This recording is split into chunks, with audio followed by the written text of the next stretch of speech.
Tony. No. I understood that. I was asking where you thought they were walking past each other. I figured it might be helpful for everybody else. Well, I think Tony heard Water say something about it's going to end quicker than it started. And I think he was speaking about just, again, global trade and, you know, how everything is interconnected now, especially in the modern times that we're living in. And I don't know, I think Tony might have misheard that and took that the wrong way. I don't know, I might be wrong, but just from observing. Yeah, he can speak for himself. Yeah, go on, Tony. Yeah, that's what I never heard. I thought y'all was about dropping bombs or shit like that. Oh, brother, no.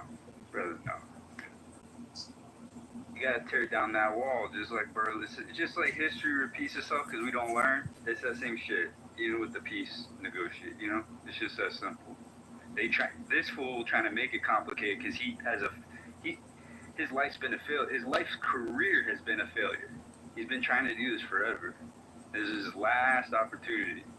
So it is what it is for his ego. Yeah, I agree with you. I mean, you know, the what is it, the Palestinian Authority? Yeah. Yeah, they definitely have several attempts, you know, at finally, you know, establishing a two-state solution. And, you know, it has been the right-wing government of Israel to deter that, you know. So this situation, and I've been educated about this way before, you know, October 7th, like, you know, I've been observing this situation for a long time. Arab Springs, like, all these things are not new on a global stage, but again, you know, you have to keep looking at the figures that keep setting things in motion as to why all of these things keep repeating itself and keep happening. And again, you can use religion as a reason as to why this keeps happening, but I feel like that's just one lens. I don't think it's religion. I think it's the emotions that motivate people. Greed, avarice, pride, jealousy, love, lust. Those are constant emotions. Yeah, they're constant emotions in the human race. And so jealousy, avarice, greed, regardless of what time period, would probably wind you up in a different place, I would imagine. So Michael Jackson my question would be like, why are these factors always discussed, but like not internal security? And like, you know, when people are critiquing Israel's approach in the last couple of years, why is there very little discussion about what happened on October 7th, and why is that not part of the discourse? I can answer that question because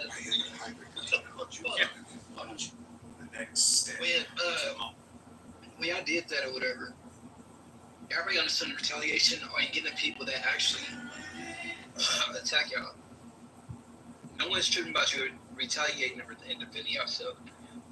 Y'all didn't go in with a group of army and stuff like that to get the people that actually did it. Y'all went in with some like following orders and knowing the fact that no one, I mean, like spying on y'all, spying on y'all on the shit. I don't know. So the people that were like this, I want you to think about. Maybe you have more experience than I do on the topic. What amount of urban warfare plays into this? Noting that urban warfare, no matter what century you pick, is always ugly, is always brutal, and always involves the loss of innocent people. So, but like, okay, so the people that did it, right? Like, they were pretty much ordinary Palestinians living in Gaza, right? And, you know, some of them may have come over from the West Bank, but they were just like ordinary people. To be frank, I understood those people to be Hamas militants, not regular Palestinian folks. Yeah, but when you say Hamas militants, they are like, so who does Hamas consist of? It just consists of garbage. They're funded by Israel, so it's irrelevant. About the people that came into Israel on October the 7th, 2,000 of which were militants, 3,000 were militants, 2,000 were civilians. And you know, there's no way to verify like it's spewed on this stage is palpable. For Christ's sake, you know, when you talk about urban warfare, you have to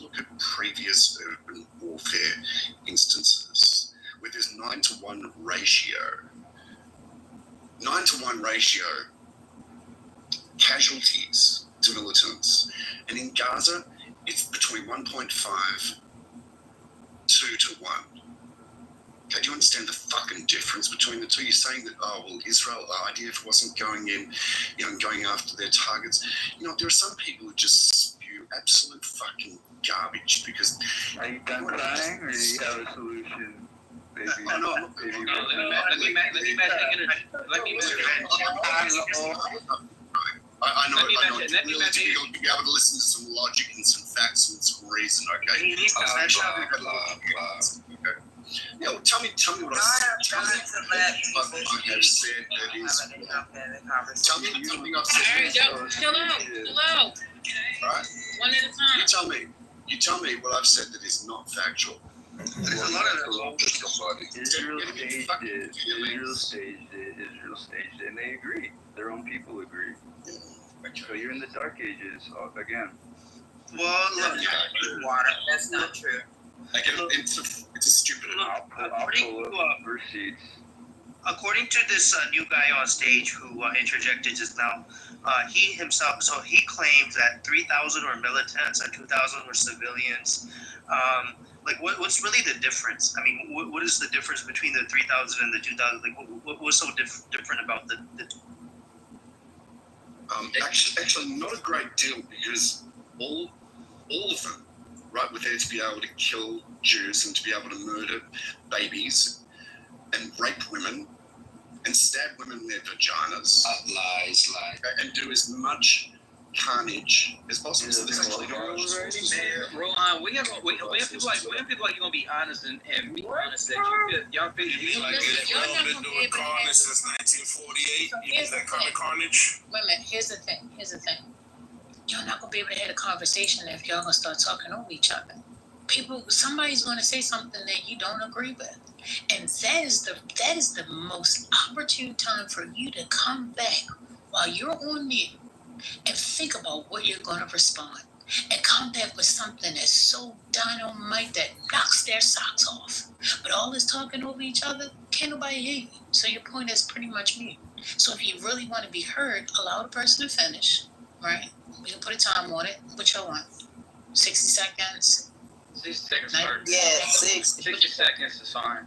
You want 60 seconds? Okay. All right. So we're going to go with 60-second intervals, and we'll go from there. Rohan, you got 30 seconds because you already had like 3 minutes, huh? 60 is a bit long though. Like if we could keep it at 45 seconds, I feel like people should be. Are you doing too much? You're doing too much. Yeah, you ain't mine. I said what I said. Especially if you've been talking for 10 minutes. Exactly. All right. So Rohan, he left. Rohan gone.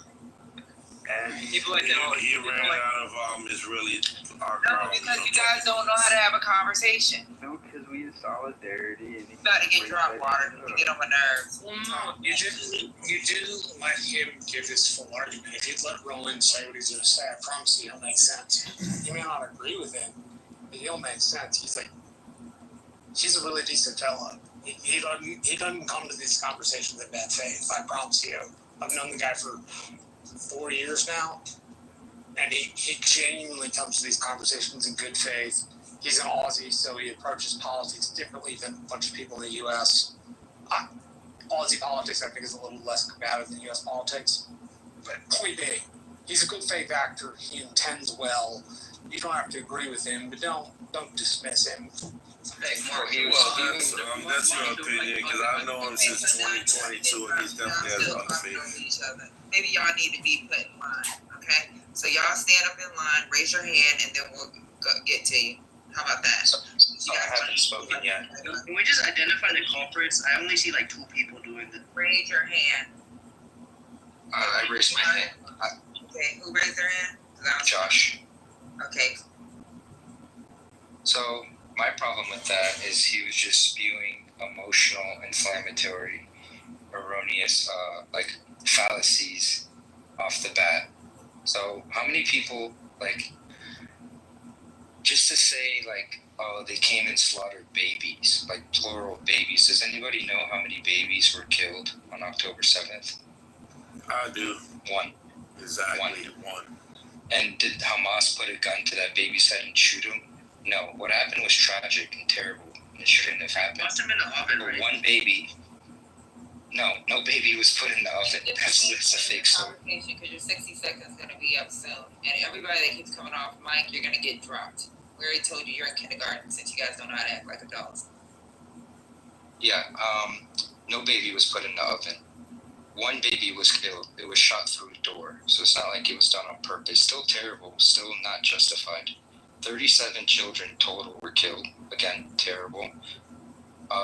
13 under the age of 13, but one baby under the age of 3 died. So when someone comes in the room saying, oh, they slaughtered babies, they mass raped women, as far as I know, there's not a single woman victim that can be named on October 7th that was raped by Hamas. You can't name a woman. I'm not saying that it's possible, not possible that a woman might have been raped and then the evidence was swept under the rug and all the chaos. But to claim mass rape is just idiocy. And did you not see the pictures, or you didn't see? There's no pictures of women that were raped. There's no picture. There's also video. No, there's not. There's plenty of evidence. There's plenty of evidence. I need an extra 15 seconds because of the interruption. You don't tell us what you need. What's going on? Is this 30 seconds over? Well, how did I get a fair 60 seconds if 25 seconds of it was interruption? Don't ask me questions. All right, I'm sorry. So how much time do I have left? 0. Okay, well then that's that. There's no evidence, there's no pictures, no videos of rape. There's only testimonials, and you can look up the numbers of how many children were killed, how many babies, etc. I know what you were talking, and Google says 3. So you're gonna get dropped. You don't understand English. You speak it well, but I don't think you hear. Hey, can I go now? Okay, go next. Alright. Marshall, the only pushback I have is you say he came in good faith. No, he came in insulting. Like, I don't understand why people do that. Like, I like the guy. He's cool. He's a little bit of an asshole, but he's cool. No, he came in insulting people. He didn't even try to join the conversation. He came in, you fucking idiots, and da-da-da-da. What are you guys talking about? You got a good faith? If you got a good faith, I got to question your faith. That's all I wanted to say. No, that's not what I mean. When I call Rowan good faith, I mean if you actually engage him on conversations, he gives you honest answers. You may not like his answers. You may think they're answers that he shouldn't have, but he's honest with you. I can't defend ad hominems on other people. That's not jump toward not be very frank. I didn't hear him say it, but that's because I walked away from my phone. My point is, I promise you, having known the dude for 4 years, to get him to talk about this stuff and get him to talk about it in a way where you can actually have a decent conversation instead of people pushing back and forth, which I think far too much of what this conversation is. I promise you, you'll get no better conversation partner than Rowan. You may not like him, but I like him very much. And he's always been a decent person.